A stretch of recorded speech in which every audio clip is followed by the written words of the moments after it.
Hi, it's Mrs. Wade again for our secondary assembly. I decided, as it was Carers Week this week, we would look at who cares for our young carers. If I asked you to think of 3 things that you do after a normal school day before you go to bed, I'm sure many of you would come up with some of the following: play video games, maybe finishing off homework, attending a club or activity, connecting with mates online, by phone or in person, watching TV, reading, eating a meal that someone has cooked for you. Many of us enjoy planning ways to relax, work on our school studies, eat and socialise with others. However, some people have plenty of other things that they need to do each evening. These might include doing the laundry and ironing, cooking for younger siblings, paying bills and managing the family budget, making phone calls to book appointments and helping someone with medication. Children and young people who provide help and care to a family member are called young carers. They deliver unpaid care to a friend or family member who, due to illness, disability, a mental health problem, or an addiction, cannot cope without their support. Jamil is a young carer. As well as going to school each day, he takes on a lot of tasks at home to manage caring for his mum and looking after his younger siblings. He is one of many teenagers who are carers. Let's watch this video to find out more about a typical day for Jamil. He's had to change me, wash me, look after his brother and sister as well as all the housework.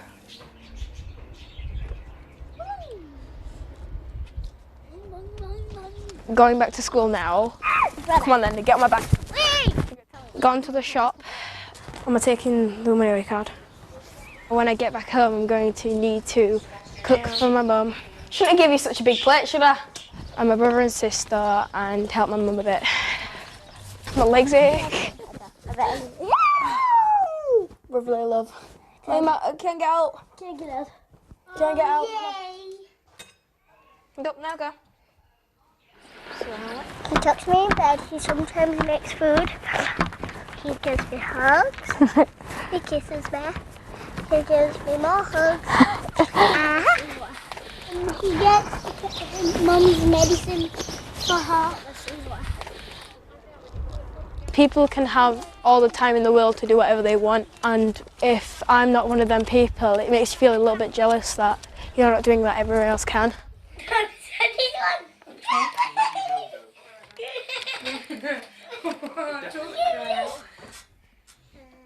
You're going in your room, Lima. Let's go to QA. My mum needs a walking stick because her legs, she can't really walk that much because her legs are very tired. She's got a chair and a button next to her chair go up and down. Come on, Mum. Breathe and... I've just been diagnosed with a mental illness, chronic back pain, and that won't get any better now. And Jamil see me on my really poorly days.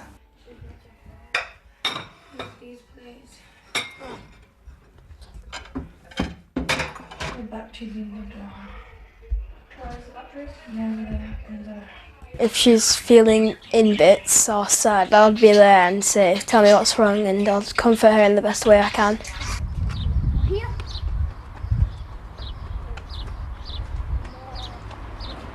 I do have enough time in lessons to do my schoolwork, but it's the homework that I struggle with. It makes me feel sad because now I've got so much homework building up, and I can't do really anything about it. 3, 2, 1. Luckily for me, I've got my granddad who's always there for me. If I ever need a break on the weekend, I can always just go to his house and have my own time. Do you feel like a child? No, not really. What do you feel like? An adult. But you're not. I know.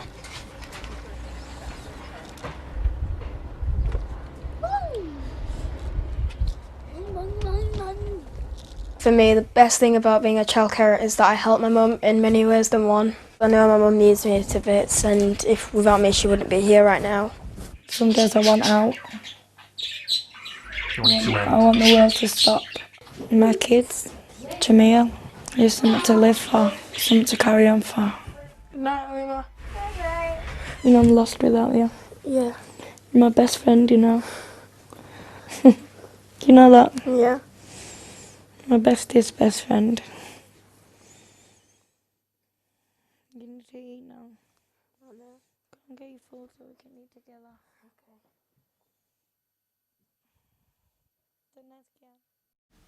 As we can see from the video, it can be hard for Jamil to keep up with his homework.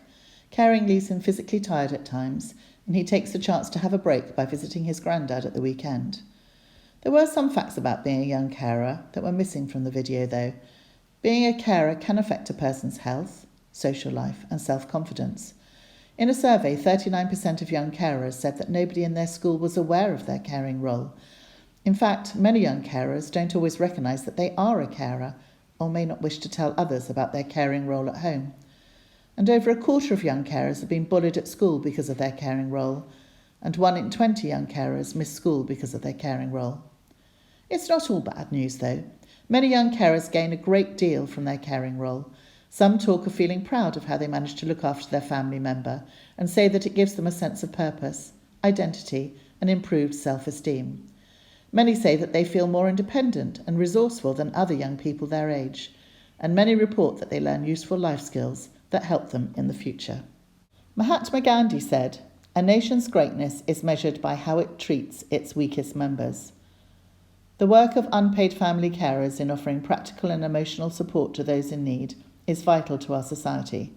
In 2015, a report found that the 6.8 million unpaid carers in the UK, including young carers like Jamil, save the state £132 billion a year.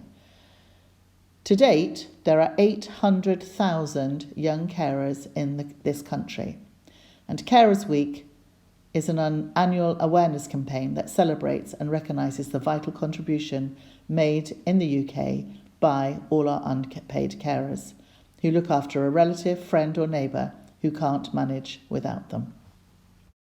Young carers need support themselves too. Jamil spoke of how he gets some help and a break when he visits his granddad. Carers can also be helped from charities and organisations that recognise that carers benefit from support. There are 2 organisations near us in Chichester. One, a small organisation in Havant, but the largest West Sussex organisation is based in Worthing. Details can be found at the website that is on the screen at the moment.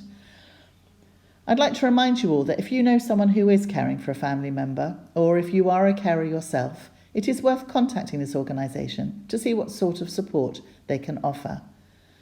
And also remember, if you are a carer yourself, there are always people available in school to help and support you.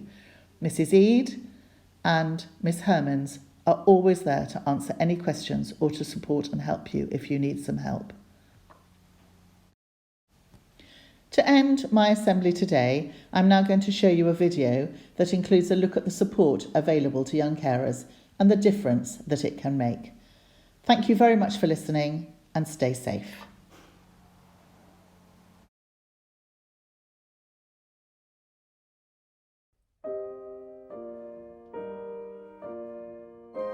I first realised I was a young carer when I was 12. After Mum was diagnosed, I had to help her get washed and dressed, make her take her tablets, cook 3 meals every day, as well as having school and homework. No breaks, no days off.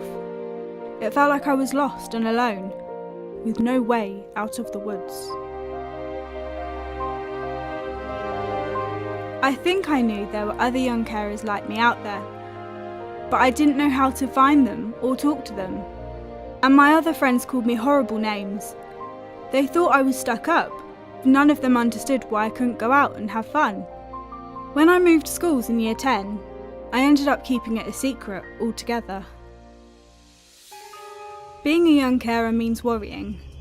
About not knowing my future. About Mum not taking her tablets. Getting to school on time, getting to sleep at night, being judged, being alone. And all the time, Mum's pain is getting worse and worse. And there's never going to be anything I can actually do to make her better. At one point, I even wished I'd been born into a normal family. I felt so guilty that had even crossed my mind. Because I love my mum so much. And she knows she's the one who's supposed to be taking care of me.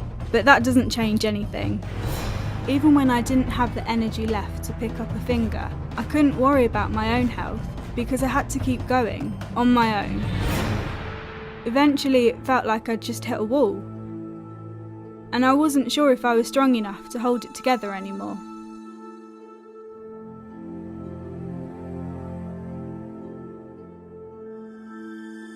I wouldn't have known what to say to a GP, even if I'd been brave enough to go.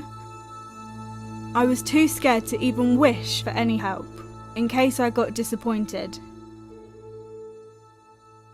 But then one day, a teacher asked me why I was upset, and it all just came out. She told me about a Young Carers project, and suddenly, there were people I could talk to, new friends I could make. I wasn't alone anymore. They even arranged extra help for my mum, and I felt like there'd been a load of bricks lifted off my chest. It was scary at first, but just having somebody to talk to who understood was such a relief. I stopped worrying about school so much. I started believing everything might be okay. I felt like I could be in control of my life again. I could be safe, happy, maybe even change the world. I didn't choose for my life to be like this, but the strange thing is, now I wouldn't have it any other way.